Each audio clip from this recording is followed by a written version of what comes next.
What up, y'all? It's your boy, Mr. Downtown Ray Melo, and you're listening to the Entertainment Report on iHeartRadio, live from Dubai for Thursday, April 25th, 2019, delivering some major stories and trends going on in the world of entertainment and beyond. You can follow the show on Facebook, Twitter, or Instagram, facebook.com/The Entertainment Report with Ray Melo, that's RAYMELO, on Twitter at The Enter Report, or on Instagram at The Entertainment Report. You can listen to the show anytime you want on iHeartRadio. Just go to iHeart.com or your iHeart phone app, search for The Entertainment Report, and it'll take you to the page. Films from streaming services such as Netflix, Amazon, and Hulu that met theatrical releases requirements will continue to be eligible for Oscar consideration, the Academy of Motion Pictures Arts and Science announced. The Oscars, also known as the Academy Awards, honor excellence in cinema. Academy President John Bailey said in a statement Tuesday, "We support the theatrical experience as integral to the art of motion pictures and this weigh heavily in our discussions." He also added, "Our rules currently require theatrical exhibition and also allows for a broad selection of films to be submitted for Oscar consideration. We plan to further study the profound changes occurred in our industry and continue discussions with our members about these issues." Netflix's Roma was a Best Picture contender last year, but some Academy members, such as filmmaker Steven Spielberg, had said that they think streaming movies should be considered television and not cinema because they are originally seen primarily on small screens as opposed to theaters. The Academy also said it has changed the name of its foreign language film category into the International Featured Film. Nominees for this award will continue to be films produced outside of the United States with a predominantly non-English dialogue track. Larry Karowski and Diane Wyerman, the co-chairmen of the International Feature Film Committee, said in a joint statement, "We have noted that the references to foreign is outdated within the global filmmaking community. We believe that international feature film better represents this category and promotes a positive and inclusive view of filmmaking and the art of film as a universal experience." Filmmaker Alfonso Cuarón's Spanish-language drama Roma lost to its Best Picture bid to Green Book, but won in the category formerly known as Best Foreign Language Film. Cuarón also won the awards for Best Director and Best Cinematography. Ben Affleck has signed on to act in and direct the big screen adaptation of Rick Bayer's and Elizabeth Sayers' book, The Ghost Army of World War II. The Netflix documentary Ghost Army is also a source for the film. Variety said Affleck is now reworking the screenplay Nick Pizzolatto penned for Ghost Army. However, Universal Pictures has not yet set a filming start date. Deadline.com says the story is about a group of U.S. soldiers who use inflatable tanks, painted backgrounds, and sound effect records to trick the Germans into attacking the wrong places. Affleck won his first Oscar for co-writing Good Will Hunting. He picked up a second when Argo, which he directed and starred in, won the Best Picture title. The producers of the James Bond film franchise has plans for the 25th installment in the series will be revealed on Thursday. The official James Bond Twitter feed encouraged followers to ask questions of the Daniel Craig-led cast using the hashtag Bond25 hashtag. Details about the next secret agent adventure, including its title and confirmation of rumored co-stars such as Rami Malek, are expected to be announced online at 8:10 a.m. Kari Joy Fujinaga was previously announced as director of the film, which is slated for release on April 8, 2020. Amy Poehler says her Wine Country co-stars are assassins in comedy. The 47-year-old actress discussed the Netflix film, her directorial debut, and working with Tina Fey and other friends in an interview with The Hollywood Reporter published Wednesday. Wine Country stars Poehler, Fey, and fellow Saturday Night Live veterans Maya Rudolph, Rachel Dratch, Anna Gasteyer, Paula Pell, and Emily Spivey. The movie is based on a real-life trip the group took in honor of Dratch's 50th birthday. Poehler said of her longtime friendships with her co-stars, "I like to brag that we have 20 years of rehearsal, basically. She lauded a lot of my work as a director, was slowing everybody down, reminding them that they didn't have to come in and score, because these ladies are assassins. They parachute into other people's movies, and they're the funniest part of the movie. They just kill. But many of them have not necessarily been in the entirety of a movie, which with the continuing arc that we're going to stick with." Poehler says she's worked hard to figure out how she likes to operate and who she wants to surround herself with after years in show business. She said, "I've had the incredible good fortune of being around supportive, interesting women who are not looking to take each other down, and I'm a very competitive person. It is never in response or reactions to somebody else's success or failure." Poehler enjoyed being in the director's seat for the first time and will next direct an adaptation of the Jennifer Mathieu's novel Moxie. She says, "To be in control and start and finish a project from beginning to end, that's what turns me on right now." Wine Country released a first look photo and a trailer this month. The film debuts May 10th on Netflix. Leonardo DiCaprio is being eyed to star in Guillermo del Toro's next film, a remake of Nightmare Alley. Nightmare Alley, released in 1947, was an adaptation of the William Lindsay Gresham novel of the same name. The film starred Tyrone Power and Joan Blondell and followed a con man who hooks up with the female psychiatrist who is able to turn the tables on him.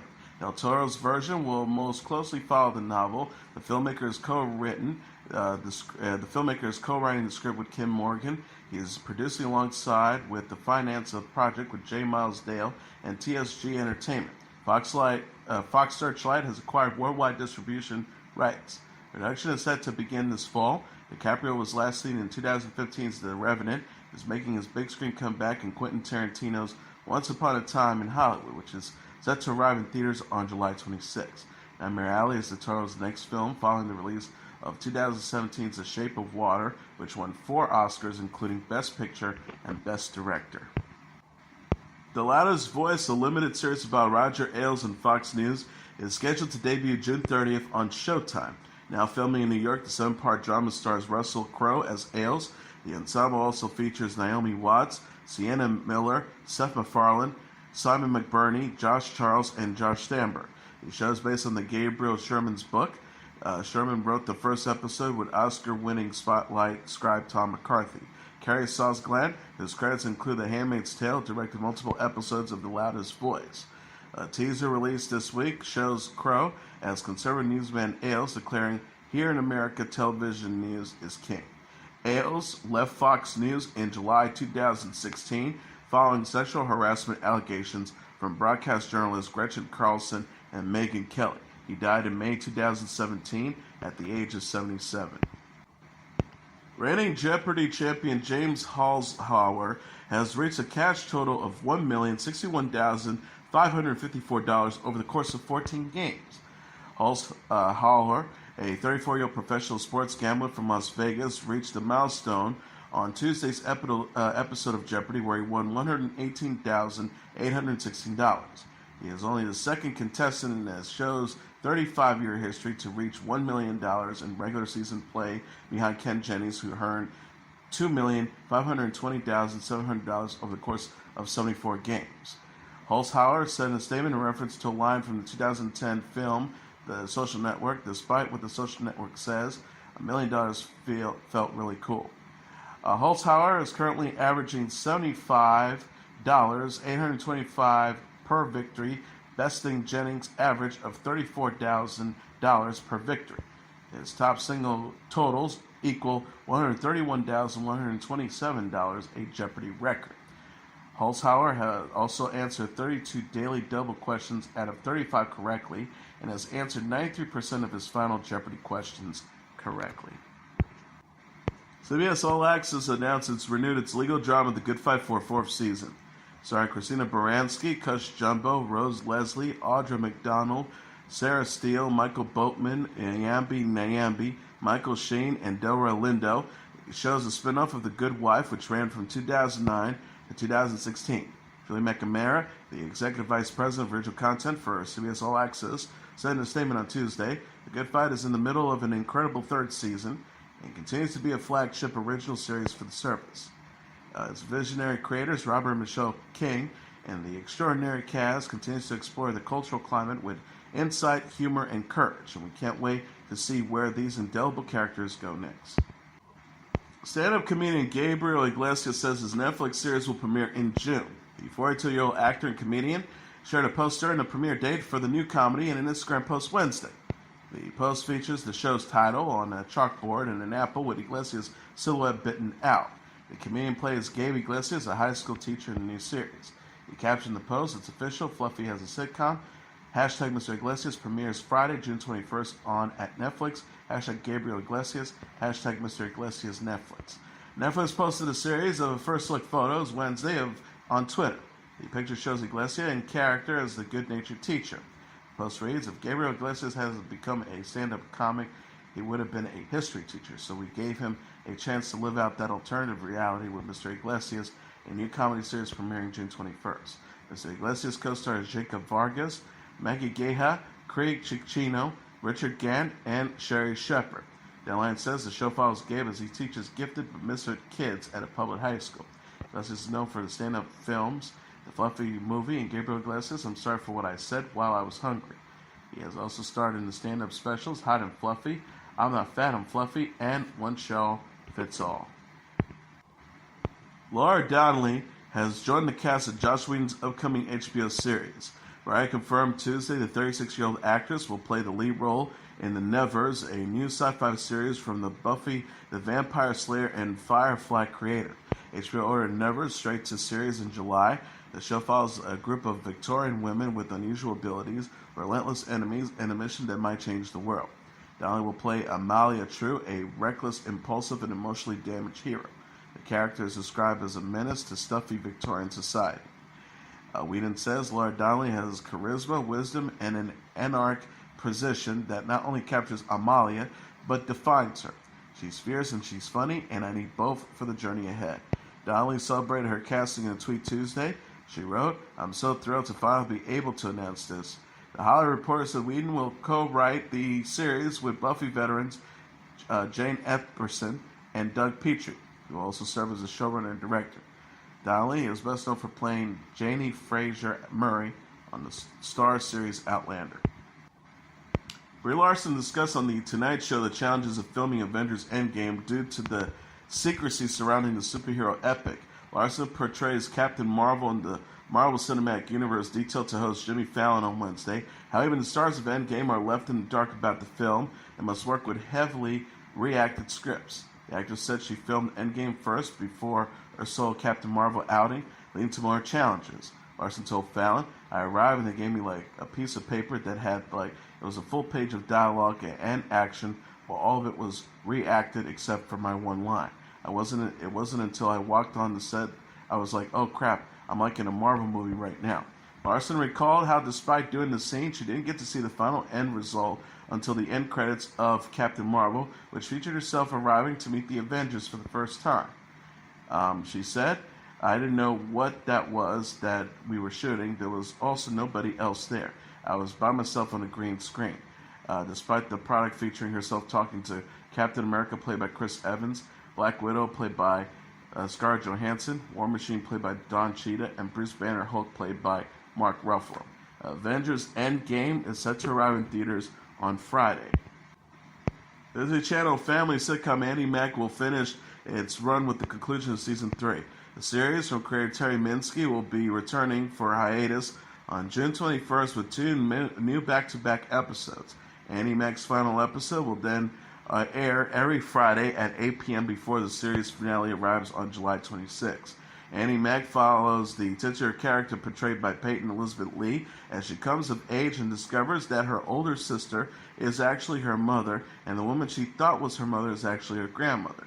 The series also famously features star Joshua Rush's character Cyrus Goodman coming out as gay, a first for Disney Channel.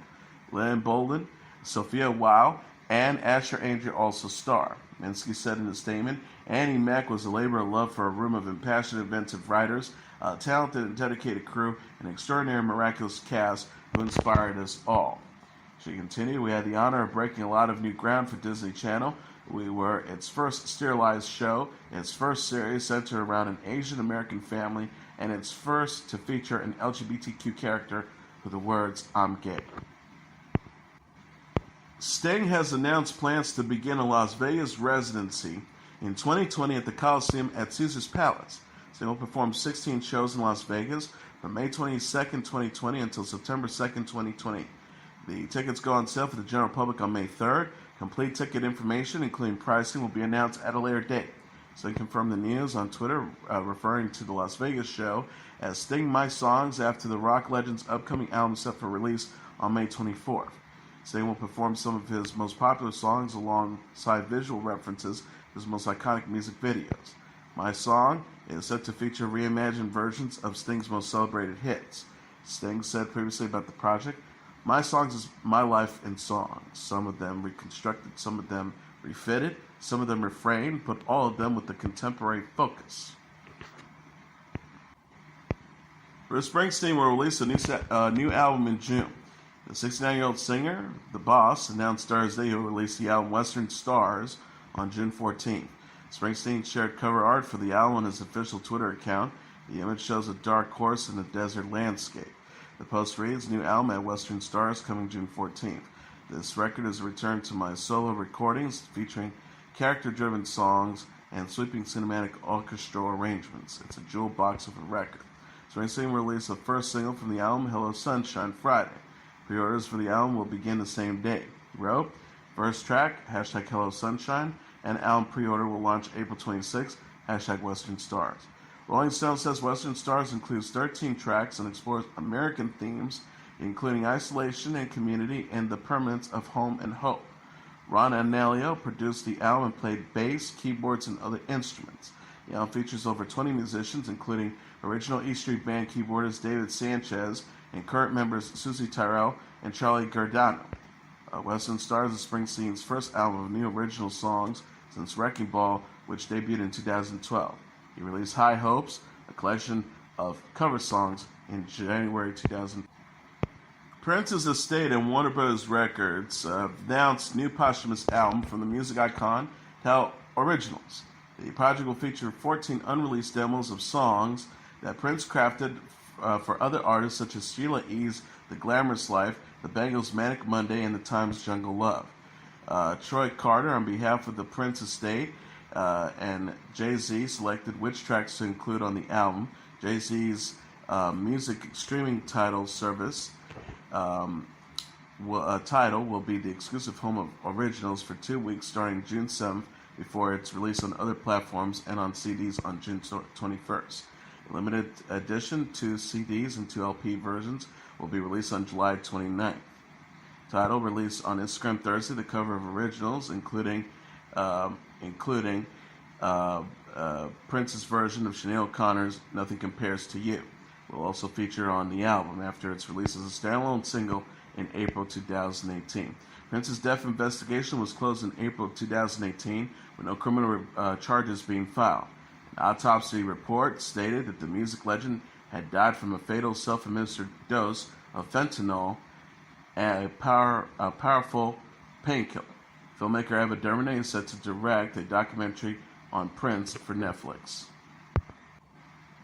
And here are the top 10 songs on the Billboard Hot 100 singles charts for the week of April 27th. Number 10, Cardi B and Bruno Mars with Please Me. Number 9, Billie Eilish with Bad Guy. Number 8, BTS featuring Halsey with Boy With Love. Number 7, Sam Smith and Normani with Dancing With You. Number 6, the Jonas Brothers with Sucker. Number 5, Halsey Without Me. Number 4, Ariana Grande with Seven Rings. Number 3, Post Malone and Swally with Sunflower. Number 2, Post Malone with Wow. And the number 1 song on the Billboard Hot 100 singles charts for the week of April 27th, Lil Nas X featuring Billy Ray Cyrus with Old Town Road. And that is your entertainment report for Thursday, April 25th, 2019. I'm your host, Mr. Downtown Ray Melo. I'll be back tomorrow to deliver some major stories and trends going on in the world of entertainment and beyond. You can follow the show on Facebook, Twitter, or Instagram. Facebook.com/The Entertainment Report with Ray Melo. That's RAYMELO. On Twitter at The Enter Report, or on Instagram at The Entertainment Report. You can listen to this episode or any previous episodes of The Entertainment Report anytime you want on iHeartRadio. Just go to iHeart.com or your iHeart phone app, search for The Entertainment Report, and it'll take you to the page. Good night, and God bless you all.